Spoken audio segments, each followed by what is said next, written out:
my next guest, Desiree Andrade, a leader in the Recall Gascon movement. Her son was brutally murdered back in 2018. He was repeatedly stabbed, beaten, and then he was thrown off a cliff. His body was found 2 days later. And now, thanks to Gascon's quote reforms, none of his killers will actually face life without parole. Desiree joins me now. Desiree, I know people say, I'm sorry for your loss. I don't know if it helps, but it's a desperately sad and infuriating story. And as a mother, my heart does break for you. I'm so sorry. But your story could perhaps make a difference here. Tell us what you're feeling given what you're seeing happen day in and day out at the hands of George Gascon. I'm feeling, first of all, thank you, Laura, for having me. I'm feeling let down by the justice system. My son was brutally beaten and tortured to death back in May 2018, and the 5 killers involved in his murder are no longer, as you mentioned, are no longer facing life without parole or the death penalty. These gentlemen are now facing 25 years and only having to do 80% of that time, which is 20 years. That is not enough. My son has a sentence. His sentence was death. I will never see my son again. How is it even a thought that they will be out in time to create families of their own and do everything that my son was cheated from? So I feel let down by George Gascon. I feel it's personal now. I feel that him neglecting us victims is personal, and for him not to reach out to me is personal. I think he's a danger to LA County. Okay. So mom's upset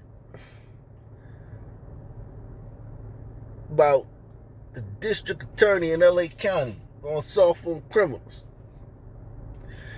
And you guys know Philadelphia, Larry Krasner. New York, you got Letitia, I forgot her name. Letitia something. That lady's a psychopath. In Baltimore, you got Marilyn Mosby. In Chicago, you have Kim Ford. Atlanta, I can't remember that woman's name. I do the best I can. Make sure you hit the like button, subscribe. Take the $5 challenge.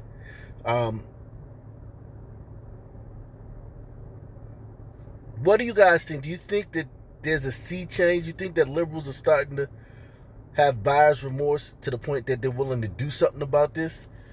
Because they're the only ones that can fix this. They run the media. They run big tech. They run social media. They're in the White House. They're the only ones that can fix this.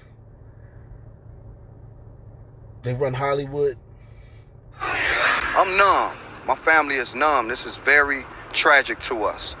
A community comes together tonight to remember a Southside leader and personal friend of President Obama's. He was taken from his family by gun violence. Nate Rock. Sorry, I know. I want to let the video play a little bit. I just got to make one little correction. He wasn't taken from us by gun violence. He was taken from us by son violence. Son violence. I'm numb. My family is numb. This is very tragic to us. A community comes together tonight to remember a Southside leader and personal friend of President Obama's. He was taken from his family by gun violence. Nate Rogers is here with the story. Nate. That's right, Corey and Don. Johnny Owens began working with President Obama in the late 1980s, early 1990s. His family tells me they know exactly who his killer is. They're simply waiting on police to make an arrest. And that's so many families in black and now that's trauma.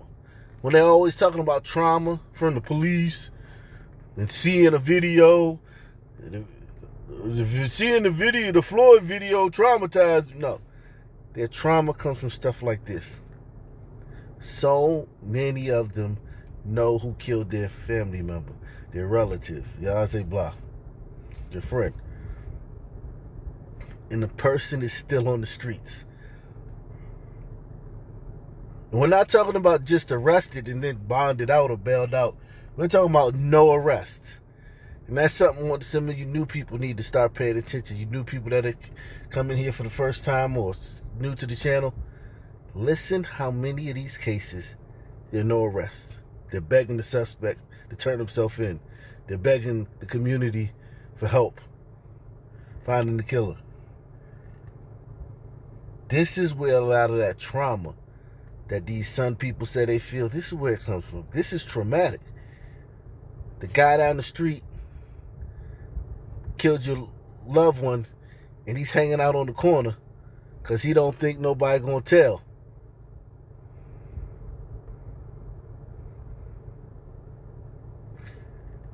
And you go to the corner store to get a loaf of bread and he mean mugging you because he thinking he know you upset about it and he don't know if you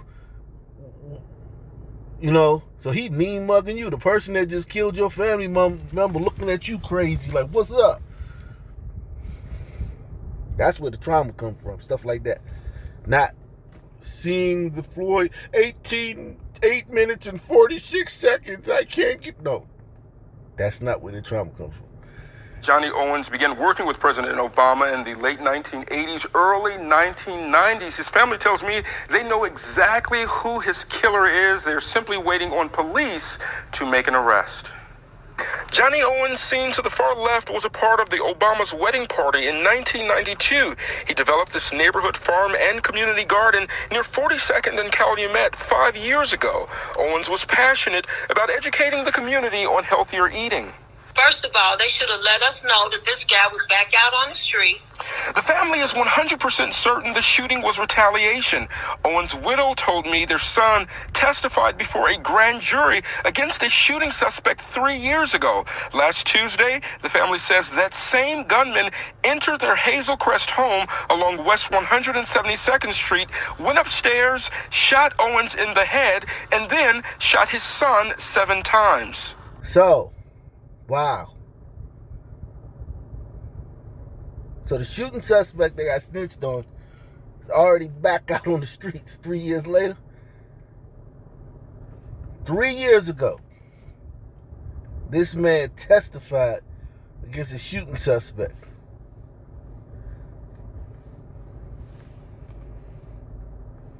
Dang. And the police did their job. Police arrested him. They asked for witnesses to come forward. The DA, this is the DA that failed them. These liberal DAs, Kim Foxx.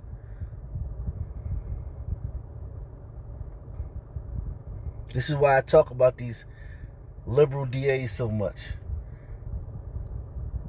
Because they cost people their lives. This man stepped to the plate, testified, was what we need people in the community to do. I don't care if you say I'm condoning snitching, you condoning reckless shooting. You need people to step forward and testify. This guy stepped forward and testified. 3 years later, the guy's out. And they don't even give you a phone call like, hey, yeah, man, keep your head on the swivel. They don't even call you, be like, look out. Keep your head up. Or just call you, be like, oh, man, whew, you? Okay, good. Whew. I'm glad we caught you. Go lock the door first. And then come back to the phone. I got something I got to tell you. Like, the guy gets 3 years, and he gets out, and the way you find out is he's in your house. And this is another thing too. The recidivism rate for Sun men is upwards of 70%, meaning that if you go to jail, you're going to go back. Recidivism means going back to jail.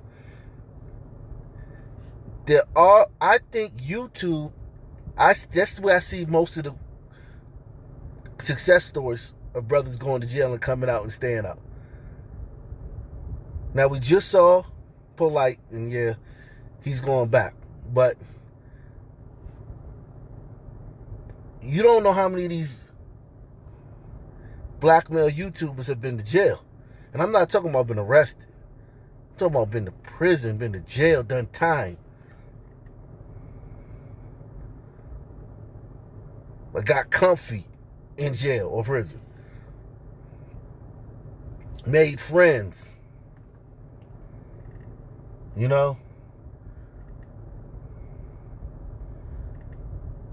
And a lot of them on YouTube, and a lot of them are making money, and they're living their life, and they're still beefing with each other, and still a lot of the shenanigans, but they're making money, they're living their lives, they're being productive citizens, they're staying out of the way of the real street stuff on the street, and they're taking care of their families. YouTube is one of the few places where you see that a lot.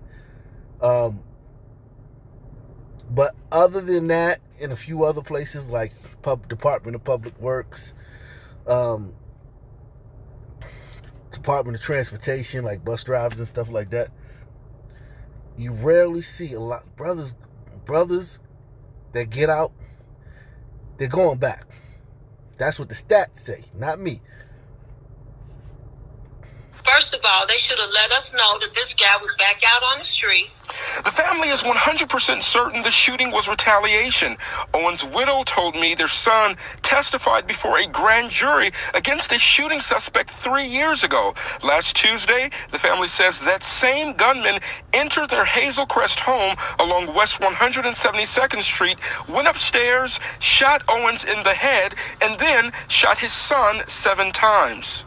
That's why these young people don't testify, because they're more afraid of the people out on the street, and they know they won't have any protection. Why should I talk? Even more upsetting, 1 week later, Owen's son telling me they've received very little updates from police as the killer remains at large. I've reached out numerous of times. Hey, where's this investigation stand at? You know, do our family have any hope when we know 1,000% sure that this is the guy who did this to my family? Here's the crazy part. They're going to ask him to testify again.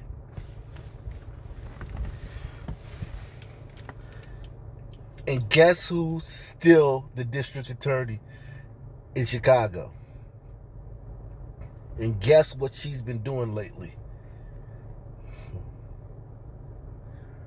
Anybody got a clue of what the district attorney, the lovely Kim Fox, has been doing lately?